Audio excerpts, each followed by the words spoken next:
What up, YouTube Elleix? Come back at you with another Custom StarCraft 2 cast. Today, we have a Scion Custom Races matchup for you. If you are not familiar with this mod, it adds 3 new playable races to the StarCraft universe, and it is very well done. Big shout out to Solstice, the developer of this mod, for the work that he has put into it. Let's go ahead and introduce our players, and then we'll jump right into this game. Spawning on the top left-hand side of the map, it's our teal Chiron player Terrarn going up against his opponent. Spawning on the bottom right-hand side of the map, it's our green Xayid player Relax. Now, I do get a lot of questions on how to play these mods. You don't have to download them. I did make a short guide on how to access these mods. I'll link it in the top right-hand corner of this video as well as in the description below. Now, let's jump right into it. Both players are expanding, it looks like, and both of them are scouting as well, so they'll see that there's no cheesy shenanigans going on. The Volt, which is kind of like a Marine/Zealot equivalent for the Chiron, will try to attack the Scavenger, but the Scavenger does get away, at least for a brief moment, but it is damaged. Will it survive? No, it's not going to survive. No way. Yep, it does go down for sure. That Volt, the hero Volt, able to take out the scouting Scavenger, well, kind of a hero. He's new on the job, you know. He did his job, but at the same time, the Scavenger got all the scouting information it needed. We'll see that his opponent is expanding. Meanwhile, let's take a look at what Terrarn is up to. Does he still have his worker? Let's actually take a look. No, both workers died. So, yeah, both players getting a scout in, but also losing their scout. So, you know, not bad. It's a good trade. It's literally an even trade. Now, although these races look like Protoss and Zerg, they play a lot differently. If you couldn't already tell, the Converter, which is the probe equivalent, can warp in structures, but they basically pseudo-warp them in. They can build things from a distance, but they have to keep building things. And also, they can't really cheese. They play a lot more like Zerg, where their macro is concerned. It's like a mix between... It's like a mix between the Protoss and the Zerg, so they can warp things in, but they can only warp things in around their Nexus equivalent, which is the Citadel. As you may have seen, we saw some warp-ins coming in from the Citadel. It looked like a geyser or something. That is the macro mechanic for the Chiron. Now, we have a Roamer here as well. The Roamer is a really good unit. It's kind of an offensive scouting unit. So what we just saw right there, that green ball, that is the Scour ability. That gives a vision for the Xayid for, I think, about, I don't know how many seconds. Maybe it's about 10 seconds, but this circle right here is vision for the Xayid until that circle goes away. Now, the twist on that is if you are able to destroy that green ball before it procs, you deny the scouting. So it's really good. It can also scout on the high ground, which is really interesting as well. Now, because your opponent can see that Scour ability, you can also kind of trick your opponent into thinking, oh man, maybe I'm getting attacked. If you see like 3 Scours on your side of the map, you're like, okay, there's at least 3 Roamers on my side of the map. How many other Xayid units are there? Anyway, we do have a bit of an attack right here from the Chiron player Terrarn. Able to take out some units already. How many workers have gone down? No workers have gone down yet. We do have this biomass hatchery under attack. We have Scorpilisks as well. The Scorpilisk is a melee-only unit. We have the Prowler here. The Prowler does go down immediately. The Prowler is a sort of spellcasting unit for the Xayid as well. The feeding pool is being attacked. The feeding pool is like a moonwell, but it also provides supply for the Xayid. We have a forced worker pull, though, surrounding the Chiron army and actually able to keep the Xayid player alive. Terrarn on the retreat, keeping the rest of his units alive. This is actually such a sick start to the game. Let's take a look at the workers killed. And despite the worker pull, only 2 workers killed. That is not bad at all for Relax. All things considered, let's take a look at the resources lost. Resources lost are at a slight deficit for our Xayid player. 1,200 resources lost to 950 for the blue Chiron player. All things considered, though, that was a very good hold. We have a third base coming down for Terrarn as well. Man, I love the animation for the Chiron building. It is so sick. You have like this water animation. I don't know, man. It's so cool. And the Converter looks like a tadpole. Not bad at all. What do we have here? We do have more Chiron units just chilling in the middle of the map. That almost tells me that Terrarn's not necessarily done pushing. We have an edifice on the way as well. Now, the edifice, I feel like, is the gateway equivalent, I think, and then the sanctum's like a tier 1.5 structure. So, one other thing to consider. Okay, yeah, we have a little bit of a chill time in the game right now. So, one thing to consider is that these structures, they are technically macro structures, but you see here like a kind of loading bar. That's going to be a warp in charge. And here's that warp in animation. So we have the cataracts being built. The cataracts, I believe, are a relatively new unit, at least from when I casted this game last. And they are an anti-air unit, as far as I know, but they also attack ground as well. Now we have the Prowler here spotting base number 3, and this is actually a really ballsy move by Relax. 2 more edifices being built at the 3rd base location. Now, the Prowler does have a mine drop ability. So what we just saw right there was a mine that it dropped. It was spotted by our Chiron player, though. Meanwhile, taking a look at what the Xayid player is up to, I love the aesthetics. Some people complain that it's hard to differentiate the units, but I feel like once you get used to playing this mod, you can differentiate them just fine. We have the Scorpolisk, we have the Roamers here, we also have the Spitters. Now, the Spitter is kind of like a ranged AoE unit, I want to say, and we also have the dropship, the Farian. Now, the Farian's a really cool dropship. It's a detection unit, excuse me, but it is also a dropship. So here we go. I think we have 2 Spitters in this dropship, but consequently getting spotted by this moving army for the Chiron. They do walk right over this mine. Terrarn has to get vision on the high ground to attack these Spitters. The Spitters are doing so much AoE damage. Take a look at the shields for this army. They are all down, except for maybe this one unit right here, the Cataract.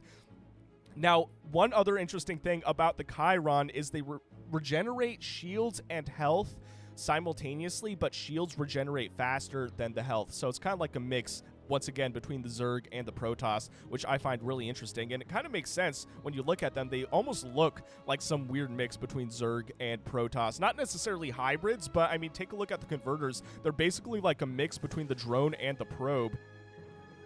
We have base number 4 coming down for Terrarn as well. I'm really liking this macro. Meanwhile, this Farian is queued up to go to, I think, either the the 3rd base or the main base. We shall see.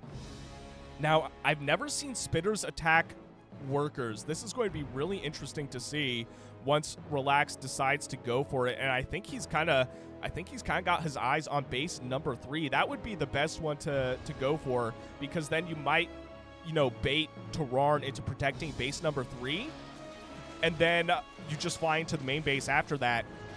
Oh man, taking a look at the workers killed. 10 workers killed by our green player now. The worker pull forced on base number 3. We also have 1 Spitter on the low ground. It will ultimately lose vision, though, and now he's doing exactly what I suggested, going to the main base after baiting Terrarn to go defend base number 3. Ultimately, though, 2 Spitters and a Farian going down for how many workers? 18 workers. I feel like that was probably worth it. Looks like this Spitter will also go down as well. Oh, and this, you may be wondering what this is. This is vision for the Chiron from the Oculus, and it is right here. So as you can see, the Oculus with its kind of golden aura, you can tell that it's being used because of that aura. Without that aura, you know that the Oculus is not using its vision. So it has about half a map's worth of range, and as long as the Oculus is alive, you will have vision on the map in this area, which is actually insane, because to deny that vision, you have to go to the main base of your opponent and destroy the Oculus. So it's a really, really strong map control kind of structure. It's almost frustratingly strong. I mean, it's not going to make me quit the game necessarily, but if I saw it, I'd be like, well, I guess I'm screwed, right? Like, he can see everything I'm doing, and the only way I can deny that is to go to his base. But we do have a slight workaround, because this Farian can fly all around the map. This Scorpolisk is feeling majorly left out. He's got some major FOMO, man. He's like, wait a minute, what about me, though? The Farian's like, hey, sorry, man, I'm full up. We can't carry any more Scorpolisk. And actually, wait, are those Scorpolisks in here? I think they are, yeah. So we have a Scorpolisk drop on the way. Meanwhile, this Chiron army with the hamster balls, dude, the hamster balls are so sick. The Umbras, they are a really good kind of like guerrilla warfare unit. So they're cloaked until they attack, and then they roll away, and their initial attack does more damage. So when they're cloaked, they almost have like a sneak attack mechanic. It is so, so cool. Where's this Varian? Here's the Varian. Okay, I'm casting on a smaller screen than I'm used to, and I couldn't see it for a sec, but these Scorpolisks are having a great time eating up these converters. That's insane. How many workers are going down now? We have 26 workers killed total this game.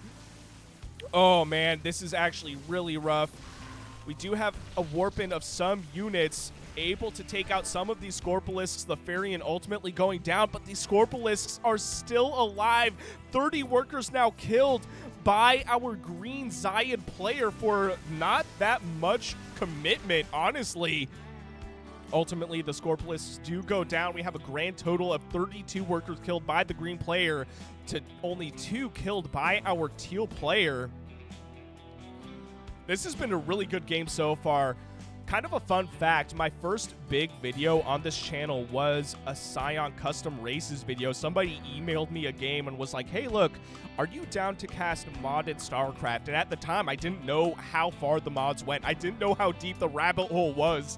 And I casted the game. I had no idea what I was looking at, and it got like 30,000 views. And I was like, what the hell, man? At the time, I had maybe like 300 subs. Like 300 subscribers, and I got 30K views on my first Scion Custom Races video. It was my first modded StarCraft 2 video. It was insane. Now we're at, I think, like 5,600 subs at the time of casting this video. I appreciate each and every one of you. If you want to see me cast more Scion Custom Races matches or custom StarCraft 2 matches in general, please consider subscribing to my channel. I would greatly appreciate it.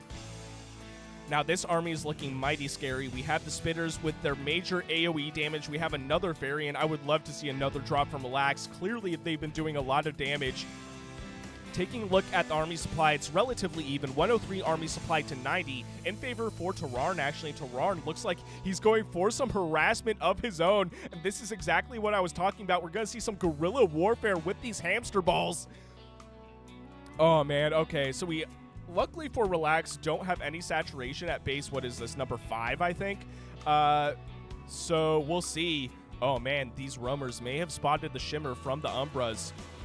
Oh, but we also have defense. We have the Bile Pits, which are static defense for the Xayid, and they are detection units. So what I would do in this situation is exactly what Terrarn's doing. I would run away. I want to keep these hamster balls alive and try to do some sort of economic damage where I can. Oh, and I love this. We have the Titan as well. The Titan's like almost like your Colossus equivalent for the Chiron. It's like a tier 3 ground-to-ground only unit. Okay, so we have some hamster balls still alive. I think 2 of them went down, if I'm not mistaken. Maybe 3. I wasn't actually counting. But it's fine. It's totally fine. Oh, man, the Chiron looks so sick. The Cataracts look so, so cool with that red light on them. I think that's the Cataract, right? Yep, that's the Cataract. Oh, we have another drop. Are you kidding? Oh, wait, no, I don't think this was a drop, actually. I think these roamers were actually just walking to the natural base location. How many workers went down? Now, 46 workers killed this game by our green Xayid player. That's insane.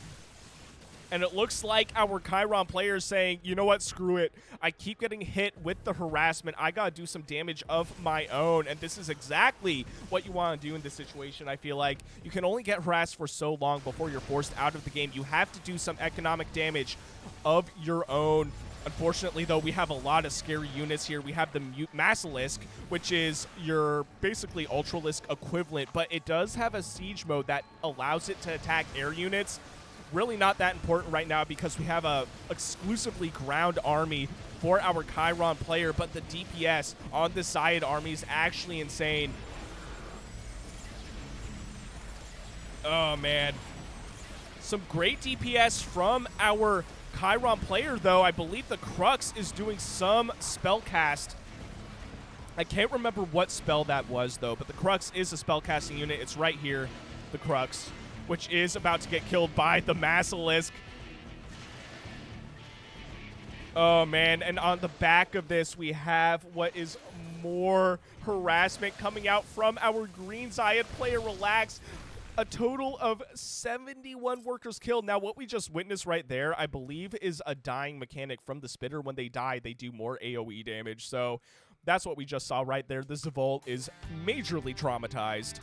And we now have 71 workers killed. Let's take a look at the worker count. All things considered, though, not too bad. Terrarn still has himself 58 workers. What do we have here? Oh, we have the Umbras as well, trying to do some damage of their own and finally getting some workers. Now we have 5 workers killed by our teal Chiron player. Man, the Umbras, the hamster balls are so fast, and here they go. They get the cloak in. Oh, yep, this is exactly what I would do. Stopping by base number 5, doing some economic damage of his own. Terrarn getting some vengeance for losing 71 converters. Now 10 workers killed by our teal Chiron player. Oh, man. Relax, though, with his harassment is so powerful. Oh, man. It's actually insane. 72 workers killed at 16 minutes into the game. The fact that Terrarn is still keeping up with the worker count, though, is really impressive. I mean, look at this. 73 workers to 75. Only a 2-worker lead for our green Xayid player. Let's actually take a look at the resources lost, because it's got to be bad. It's not even that bad, dude. 15,000 resources lost to 16,000. We actually have a resources lost deficit for our green Xayid player. So that's insane. His economy, Terrarn's economy is doing so well, considering the fact that he lost magnitudes more workers than his opponent. But this is a big drop of what Massilisks and Scorpilisks and Spitters. We have all kinds of Xayid units in the main base. Oh, this is going to be rough. We have the retreat from our teal Chiron player, but at this point in the game, I don't know, I may go for like a base race, but we also have the Aegis. Now, the Aegis is, it's almost like your capital ship, but it's stuck on the Citadel. But it can teleport around the Citadel. So what we just saw right there was a literal force field that pushes units away from the main base, or any base that it's around, really. So ultimately, able to keep most of his stuff alive, most of the macro alive, which is really important. But looks like base, I think that's base number 6, will go down for the teal Chiron player. This is actually turning out to be a really sick game, you guys. Big engagement in the middle of the map right here, and I think this may turn out to be slightly in favor for our teal Chiron player. We have the inducers on the back of this as well. The inducers are really cool. They have kind of like a distance, like a kind of distance determining DPS mechanics. So what I mean by that is, you see this energy ball right here. The closer they are to their, you know, the enemy units, they do more DPS, or faster DPS, I should say. So effectively, what they do is they attack a unit with that energy ball. The energy ball goes back to their back, and then they can attack again, if that makes sense. Another engagement in the middle of the map, but it looks like this may turn out to be in favor for our green Xayid player. Oh, man, let's take a look at the resources lost now. Still almost identical. 27,000 resources lost to 28,000 resources lost for the green player. So a slight deficit for Relax still, but really not that bad. Let's take a look at the total workers killed now. 101 workers killed by Relax. Only 10 workers killed by the Chiron player Terrarn. But despite that, we have almost exactly the same amount of workers for both players. Now we actually have more workers for the Chiron player, despite the fact that he lost 100 of them. That's actually insane, you guys. I really don't know who's going to win this, just based on the worker count, or the workers killed count, I should say.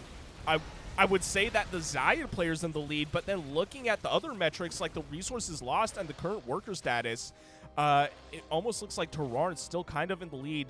Army supply is in favor for our green Xayid player, though. We're looking at 32 army supply for the teal Chiron player to 49 army supply for the green Xayid player. It's really not that bad right now. More Titans being warped in as well. We have another base coming in for our green Xayid player on the bottom left-hand side of the map. And I think it will be spotted by these Umbras. Oh, no. This is going to be interesting. Luckily for Relax, the Umbras alone probably won't be able to take out this scavenger nest. Well, maybe we'll force the cancel on this, actually. If Relax even does get the cancel, oh no! We had so many scavengers that just got killed. Now 24 workers killed by our teal Chiron player. I actually didn't see if Relax got the cancel on that base. I don't think he did. But Terrarn possibly overextending himself just a little bit, but possibly not, actually. We have more units coming to support this Chiron army. The Titan survives, has 7 kills, ultimately will go down, but with the reinforcements, the Chiron army will survive. Oh, this is looking so interesting right now. Like, if you asked me to bet money on who was going to win at like 15 minutes into the game and looking at the workers killed, I would have said, you know, I'm kind of thinking that maybe green has this in the bag. But right now, I mean, looking at the resources lost, still a slight deficit for our green player. Taking a look at the workers killed, 102 workers killed to 24. So that's in favor for the green player by far. But looking at the worker supply right now, we have 93 workers for Terrarn to 66 workers for Relax. Oh, wow. Great engagement for our teal Chiron player. Army supply is now in favor for Terrarn as well. Looks like this base on the bottom left-hand side of the map will likely go down. These Massalisks, or one Massalisk, I should say, with the spitter, will try to do some damage here. But Terrarn able to break through the defenses of his green opponent. Unfortunately, these Farians will not be able to do any damage. They will be able to scout out the cloaked units, the Umbras. But without any units to do DPS, that's really not too important. The base on the bottom left-hand side does go down. Now we have, I think this was base number 4, is in danger. I'd maybe pull these workers away. Oh, no, man. We have 45 workers now for our green player. Relax. Taking a look at the workers killed. 45 workers killed to 102. Another big engagement. This is at base number 4. The Titans kind of on the top side of this engagement to reinforce the Chiron army. This is looking insane. And the Inducers, of course, on the back of this. They have ridiculous range, by the way. Base, I think this is base number 3, is now in danger. Relax. Throwing out the GG, giving the victory to Terrarn. What a sick custom Scion Races match. If you guys enjoyed what you saw, please consider shooting me a like and subscribe. I would greatly appreciate it. And if you want me to cast any of your own games, I will leave my email and Discord in the description below. And I'll see you guys on the next one.